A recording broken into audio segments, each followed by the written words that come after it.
तो आदाब, नमस्कार, गुड इवनिंग, सत श्री अकाल। एक बार फिर आप तमाम लोगों का स्वागत है फॉलोअप में। फॉलोअप यानी वो कहानियां, वो किस्से जो इस वक्त कानून के या फिर पुलिस के फाइलों में कहीं धूल फांक रहे हों, यानी वो गड़े मुर्दे जिन्हें उखाड़ कर ये जानने की कोशिश करना कि आखिर आज इस वक्त उस केस का क्या हुआ, किस मोड़ पर वो केस खड़ा हुआ है। इस देश में अगर सबसे ज्यादा वक्त तक चलने वाले मुकदमों की बात करें तो शायद आज की कहानी का जो मुकदमा है वो सबसे लंबे केसेस में से एक है। और कमाल की बात ये देखिए कि एक आम मुकदमा नहीं, इस देश के उस वक्त के सबसे ताकतवर नेता, मंत्री, जो इंदिरा गांधी की सरकार में कैबिनेट मिनिस्टर, रेलवे मिनिस्टर रहे, ऐसे शख्स का कत्ल होता है। और कत्ल के आज 49 साल के बाद भी कोई ये नहीं कह सकता कि सचमुच उनके कातिल पकड़े गए या जिन लोगों को सजा हुई सचमुच वही कसूरवार हैं। 49 साल बाद अभी इसी महीने अप्रैल में 7 अप्रैल को दिल्ली हाई कोर्ट ने एक फैसला सुनाया। यह फैसला ललित नारायण मिश्र, जो कि उस वक्त रेल मिनिस्टर थे, उनके पोते ने एक पिटीशन दाखिल की थी दिल्ली हाई कोर्ट में और यह कहा था कि उनके दादा के कत्ल के इल्जाम में जिन 4 लोगों को उम्र कैद की सजा सुनाई गई वो चारों असल में गुनहगार नहीं है, बल्कि असली कातिल को छुपाया गया है और असली कातिल तक पहुंचने की जो कोशिश सीबीआई को करनी चाहिए वो सीबीआई ने नहीं की। तो अब 49 साल के बाद ललित नारायण मिश्र के पोते ने इस केस को फिर से रीओपन करने, इसकी दोबारा जांच कराने की मांग की है। और कमाल की बात यह है कि दिल्ली हाई कोर्ट ने इस अर्जी को मंजूर कर लिया है और सीबीआई को यह हुक्म दिया है कि वो इस केस की दोबारा जांच करें। अगली तारीख मई की दी गई है, मई में बाकी चीजें फाइनल होंगी।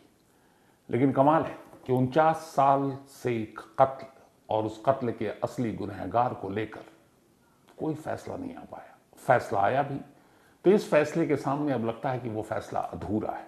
जिन लोगों को सजा दी गई शायद वो असली कातिल नहीं है, बल्कि असली कातिल अब भी बचा हुआ है। अब पता नहीं 49 साल बाद वो जिंदा है भी कि नहीं है। हालांकि मैंने क्राइम तक की कहानी में ये कहानी आपको पहले भी सुनाई है, लेकिन चूंकि ये पूरा फैसला है और किस तरीके से इंसाफ के लिए 49 साल, लगभग 49 साल मतलब 50 अगर जोड़े तो आधी सदी होती है। एक सदी में 100 साल होते हैं, 50 साल एक केस में गुजर जाए, यकीन नहीं होता। लेकिन सच्चाई आपके सामने है। आखिर ऐसा क्यों हुआ कि हाई कोर्ट को दोबारा ये जांच करने का हुक्म देना पड़ा? आखिर सीबीआई ने कहां गलती की? क्या जिन लोगों को उम्र कैद की सजा दी गई वो गलत फैसला था हाई कोर्ट का? क्योंकि हाई कोर्ट के फैसले के बाद उन चारों ने सुप्रीम कोर्ट में अपील की और सुप्रीम कोर्ट ने उस फैसले को, हालांकि अभी भी पेंडिंग है, लेकिन उनको जमानत दे दी और वो जमानत पर बाहर है। एक 5वां जिसको सजा दी जानी थी उसकी पहले ही मौत हो गई। 49 साल लंबा होता, कौन कितना इंतजार करेगा? तो इस पूरी कहानी और इस जांच और इस कोर्ट के फैसले को समझने के लिए पहले असली कहानी को समझना जरूरी है। बात 2 जनवरी 1975 की है, 1975। ये वही 1975 है जिसमें जून में देश में पहली बार इमरजेंसी लगा था। तो 2 जनवरी 1975 को बिहार के समस्तीपुर रेलवे स्टेशन में एक बड़ी रेल लाइन का उद्घाटन होना था। ब्रॉड जो वो होता है लाइनें, रेलवे की लाइन। समस्तीपुर में अब तक छोटी लाइनें थी, अब वहां एक रेलवे ट्रैक को और बिछाना था, बड़ी लाइन थी, उसका उद्घाटन होना था। प्रधानमंत्री देश की इंदिरा गांधी थी और उनके कैबिनेट में रेल मिनिस्टर ललित नारायण मिश्र थे, जिनको बिहार में ललित बाबू के नाम से जाना जाता है। और वो बहुत ही कद्दावर नेता थे। कहते हैं कि वो इतने ताकतवर थे कि शायद अगर वो जिंदा होते तो आगे चलकर इस देश के प्रधानमंत्री भी बन सकते थे। पॉलिटिकल पंडित हमेशा ऐसा कहते हैं। लेकिन वक्त से पहले उनकी मौत हो गई और वो मौत भी बड़ी अजीब तरीके से हुई। 2 जनवरी 1975 को समस्तीपुर के रेलवे स्टेशन पर ही उद्घाटन समारोह रखा गया था, रेलवे लाइन को, नया रेलवे लाइन को शुरू करने का। शाम के वक्त ये फंक्शन था। तय वक्त पर ललित नारायण मिश्र समस्तीपुर रेलवे स्टेशन पहुंच चुके थे। वहां जाने के बाद अब वो भाषण दे रहे थे। सामने बहुत भीड़ थी। अचानक भीड़ की तरफ से एक हथगोला आता है और वो सीधे ललित नारायण मिश्र के पास गिरता और फटता है। उससे बहुत सारे लोग जख्मी होते हैं, लेकिन सबसे करीब थे ललित नारायण मिश्र, तो उनको ज्यादा चोट लगती है। उनके दोनों पैर बुरी तरह से जख्मी हो चुके थे।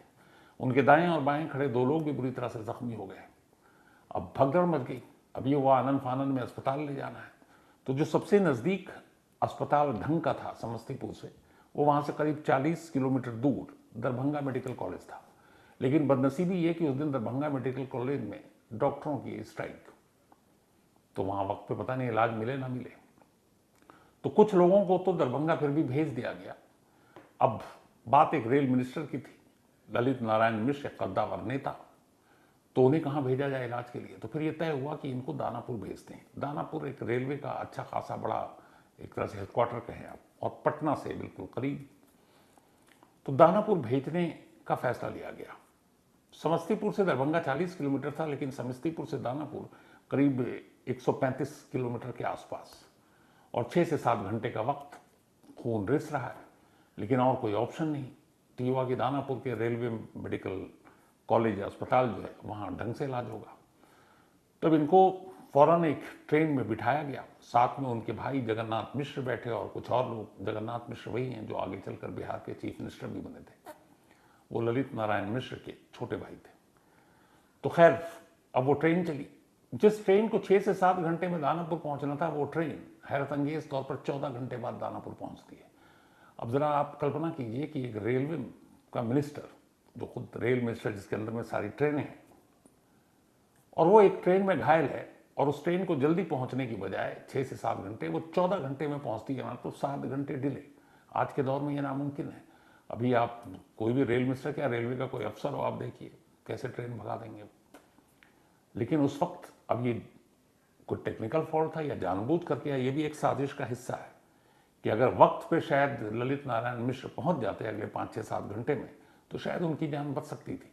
यहाँ ये भी ध्यान देने की बात है कि जो हथगोला फटा था, वो शरीर के ऐसी किसी जगह पर नहीं लगा था कि जिससे मतलब सर, सीने में या कहीं पैर में सबसे ज़्यादा गंभीर चोटें आई थी। लेकिन खून बहुत बह गया। अब 14 घंटे ट्रेन में, खैर दानापुर पहुंचते हैं, वहाँ इलाज शुरू होता है। लेकिन अगले दिन यानी 3 जनवरी 1975 को डॉक्टर हाथ खड़े कर लेते हैं। ललित बाबू की मौत हो जाती है।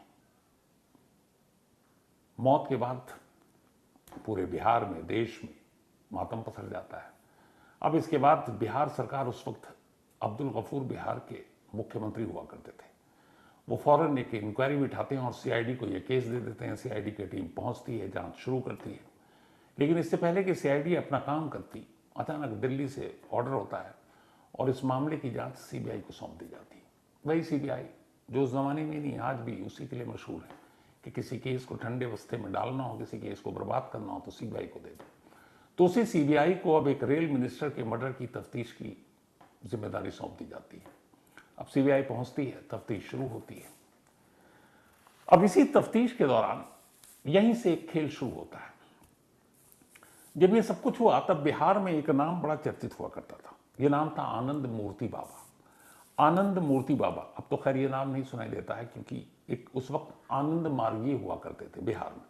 आनंद मार्गीय एक संगठन था, एक ऑर्गेनाइजेशन था, जिसका मकसद था कि एक मतलब सदाचारी, अच्छे शरीफ लोगों की सरकार बनाना। अलग अलग मूवमेंट में अलग अलग चीज़ें होती है। तो आनंद मार्गी का ये था कि सदाचारी सरकार बने, और इसके लिए वो बाकायदा हथियार उठाने से भी गुरेज नहीं करते थे। कहते हैं कि आनंद मार्गियों को बाकायदा हथियार चलाने की ट्रेनिंग दी जाती थी। ये अपने आप में लॉ एंड ऑर्डर के लिए एक समस्या थी। तो आनंद मार्गीय का लेकिन अच्छा खासा दबदबा हो रहा था धीरे धीरे बिहार में, और उसके जो सर्वे सर्वा जो नेता थे वो आनंद मूर्ति बाबा थे। तब इधर ललित नारायण मिश्र के कत्ल से पहले एक और चीज बिहार में होती है। होता है कि 1971 में, यानी 4 साल पहले ललित बाबू की हत्या के, जो आनंद मूर्ति बाबा थे उनको पुलिस गिरफ्तार कर लेती है। और गिरफ्तारी की वजह ये थी, जो इल्ज़ाम लगाया गया कि कई ऐसे आनंद मार्गीय थे जो पार्टी छोड़कर जा रहे थे, पर वो जा ना पाए, इसलिए उनको उनका कत्ल करवा दिया गया। और इल्ज़ाम लगा दिया गया आनंद मूर्ति बाबा पर, जो इस संगठन के सर्वे सर्वा थे। तो जेल पहुंच गए पटना। उन्होंने बेल एप्लीकेशन दिया, बेल एप्लीकेशन खारिज होती गई। तो उन्होंने जेल से ही अपने तमाम भक्तों को ये संदेश देना शुरू किया कि यह जुल्म है, और तुम चुप मत बैठना जब तक कि मैं बाहर ना आ जाऊं, रिहा ना हो जाऊं, चैन से कोई नहीं बैठेगा। तो एक तरह से उकसाने वाला भी बयान वैसे समझ लीजिए आप। तो सरकार के खिलाफ था क्योंकि सरकार ने ही अंदर किया था।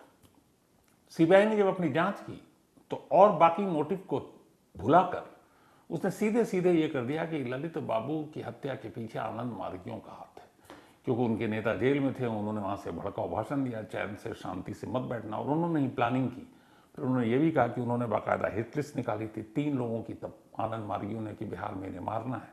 उनमें से एक नाम था ललित नारायण मिश्र का, एक नाम था माधवानंद का, और एक नाम उस वक्त के चीफ मिनिस्टर अब्दुल गफूर का। तब सीबीआई ने ये इल्ज़ाम लगाया, और इस इल्ज़ाम लगाने के बाद आनंद मार्गी के कुछ लोगों को सीबीआई ने गिरफ्तार कर लिया।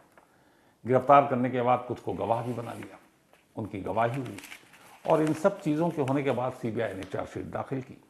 चार्जशीट दाखिल करने के बाद ललित नारायण मिश्र के पूरे कत्ल की साजिश के लिए आनंद मार्गी के 5 लोगों को जिम्मेदार ठहराया गया।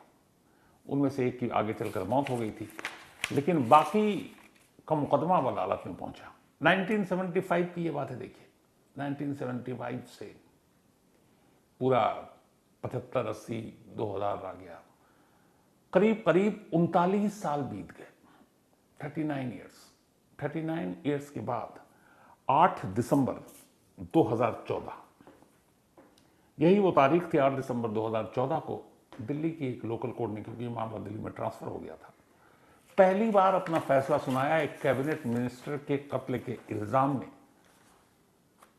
8 दिसंबर 2014, 39 लंबे साल के बाद पहला फैसला आता है, और इस फैसले में 4 लोगों को उम्र कैद की सजा दी जाती है। इनमें रंजन द्विवेदी, संतोषानंद, सुदेवानंद और गोपाल जी। गोपाल जी जो है वो एडवोकेट, इन्हीं आनंद मार्गी के लिए काम करने वाले। तो इन 4 लोगों को उम्र कैद की सजा सुनाई 39 लंबे साल के बाद। उसके बाद इन्होंने अपील किया हाई कोर्ट में, इस फैसले को चैलेंज किया सुप्रीम कोर्ट में। सुप्रीम कोर्ट ने चैलेंज एक्सेप्ट किया। उसके बाद 2015 में ही इन 4 को जमानत दे दी। अब ये जमानत पर बाहर आ गए, और अभी तक अब सुप्रीम कोर्ट से उसके बाद 2014 हम अब 2024 में 10 साल हो गए, इसको भी आगे कोई फैसला नहीं। लेकिन इन सारी चीजों के बीच एक और चीज होती है। सीबीआई ने चार्जशीट तैयार की, सीबीआई ने कोर्ट में मामला दिया, 4 लोगों को सजा हो गई। लेकिन जो ललित नारायण मिश्र की फैमिली थी, उनके भाई, उनके बेटे, उनके पोते, वो पहले दिन से कहते रहे कि ये जो 4 लोगों को आपने पकड़ा है, ये जो चार्जशीट दाखिल किया, आनंद मार्गी का नाम लिया है, ये जो संतोषानंद, सुदेवानंद, गोपाल जी या फिर रंजन द्विवेदी, ये असली कातिल नहीं। असली कातिल कोई और है, कोई ताकतवर शख्स, जिसके इशारे पर ललित नारायण मिश्र का कत्ल हुआ। और ये सब सीबीआई ने आई वॉश किया एक तरह से। सीबीआई ने ढंग से जांच नहीं की, गलत लोगों को इस केस में फंसा दिया। मतलब जिस परिवार के शख्स का कत्ल हुआ, उस परिवार के लोग उन लोगों की को सपोर्ट कर रहे हैं जिनको अदालत ने सजा सुनाई है सीबीआई की चार्जशीट के आधार पर कि यही है, इनको उम्र कैद की सजा दी जा रही है। और फैमिली के लोग ललित बाबू के कह रहे हैं कि नहीं, ये कातिल नहीं है, कातिल तो अब भी आजाद है, वो कोई और है, और उसको बचा लिया गया। अब ये सवाल कि ये कौन, तो इसी सवाल पर अब जाकर जो ललित नारायण मिश्र हैं, उनके पोते ने दिल्ली हाईकोर्ट में अर्जी दी, और उन्होंने कहा कि ये जो हाईकोर्ट का फैसला था जो सुप्रीम कोर्ट में पेंडिंग है, हम इस फैसले से सहमत नहीं है, और हमें लगता है सीबीआई ने अपनी जांच ईमानदारी से नहीं की, और हम फिर से रिक्वेस्ट करते हैं कि सीबीआई इस मामले की ईमानदारी से जांच करे, ताकि सही जो जांच वो हो और असली कातिल बेनकाब हो सके। यानी उनकी नज़र में आज भी असली कातिल बेनकाब नहीं हुआ है। पर सवाल ये कि असली कातिल कौन हो सकता है, उसको लेके बहुत सारी कहानियां चली।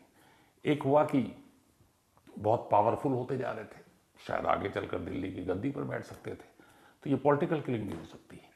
एक हुआ उस वक्त यूएसएसआर और अमेरिका, इन दोनों के बीच में वर्चस्व की लड़ाई चल रही थी, और दोनों की खुफिया एजेंसियों के बीच में, जो अमेरिका की सीआईए है और यूएसएसआर की केजीबी। तो ये भी कहते हैं कि इंदिरा गांधी ने उस वक्त एक कहा था कि ललित नारायण मिश्र की हत्या के पीछे उन्हें विदेशी ताकतों का हाथ नजर आता है। तो इस लाइन के ऊपर भी बहुत सारी स्टोरीज आई, तो उसमें यह था कि उनका इशारा अमेरिकी खुफिया एजेंसी सीआईए की तरफ था। क्यों? उसकी वजह यह थी कि सीआईए को लगता था कि केजीबी की पैठ इंडिया में अच्छी है और कहीं ना कहीं उससे ललित नारायण मिश्र का भी कांटेक्ट है, संपर्क है। तो इसीलिए कमजोर करने के लिए सीआईए ने ललित नारायण मिश्र का कत्ल करवाया।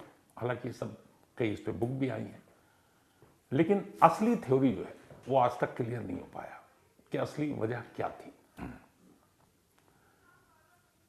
मामले की जांच हुई, सीबीआई ने कर ली। अब 39 साल बाद फैसला आया। अब परिवार ने दोबारा पिटीशन दिया जिसपे दिल्ली हाईकोर्ट ने फैसला सुना दिया। अब सवाल यह है कि सीबीआई को दोबारा जांच करने का हुक्म तो दे दिया गया, लेकिन आज की तारीख में ललित नारायण मिश्र की हत्या को लगभग 49 साल हो चुके हैं, बल्कि 49 साल से भी थोड़ा ज्यादा, क्योंकि 2 जनवरी 1975 की बात है और आज हम बैठे हुए हैं 2024 में। तो क्या 49 साल के बाद असली कातिल का चेहरा सामने आ पाएगा? असली साजिश बेनकाब हो पाएगी? अगर ताकतवर लोग एक कैबिनेट मिनिस्टर के मर्डर के पीछे हैं, तो क्या वो पूरी साजिश और उन लोगों के पीछे कौन है, ये सच कभी बाहर आ पाएगा? और क्या आज के दौर में वो सारे सबूत और वो सारी चीजें सीबीआई इकट्ठा कर पाएंगी? क्योंकि मामला आधी सदी पुराना हो चुका है। और सबसे बड़ा सवाल ये भी है कि जो असली चेहरा, असली कातिल, असली साजिश जिन लोगों ने रची, क्या वो अब इस दुनिया में है भी कि नहीं है, वो बड़े और ताकतवर लोग? तो बेशक हाईकोर्ट ने दोबारा इसकी री इन्वेस्टिगेशन की बात तो कर दी है, दोबारा जांच की, लेकिन आधी सदी बीत जाने के बाद गुंजाइश बड़ी कम नजर आती है कि शायद ही इस मर्डर के पीछे की जो असली साजिश है वो कभी बेनकाब हो पाए। ये इस देश के सबसे लंबे मुकदमों में से एक मुकदमे की कहानी थी, और ये आम कोई मुकदमा नहीं। सोचिए, अपने दौर के उस वक्त के सबसे ताकतवर नेताओं में से एक, जिस देश के रेल मिनिस्टर थे, उनका कत्ल, और उस कत्ल का हश्र अदालती और इंसाफ की इस लड़ाई, इस लंबी कोशिश में ये होता है कि 49 साल बाद भी फैमिली एक ही फरियाद कर रहा है कि हमें इतना तो बता दो कि ललित नारायण मिश्रा या ललित बाबू का असली कातिल कौन है और ये साजिश किसने रची, क्यों रची, क्या वजह थी। पर अफसोस किसी का भी जवाब नहीं। तो फॉलोअप में आज इतना ही। अब आपसे मुलाकात होगी अगले संडे को किसी गड़े और मुर्दे के साथ। तो तब तक अपना और अपनों का ख्याल रखिएगा। बाकी कल यानी मंडे को अपनी नॉर्मल कहानी के साथ आपसे मुलाकात होगी। Thank you very much. ये है नो।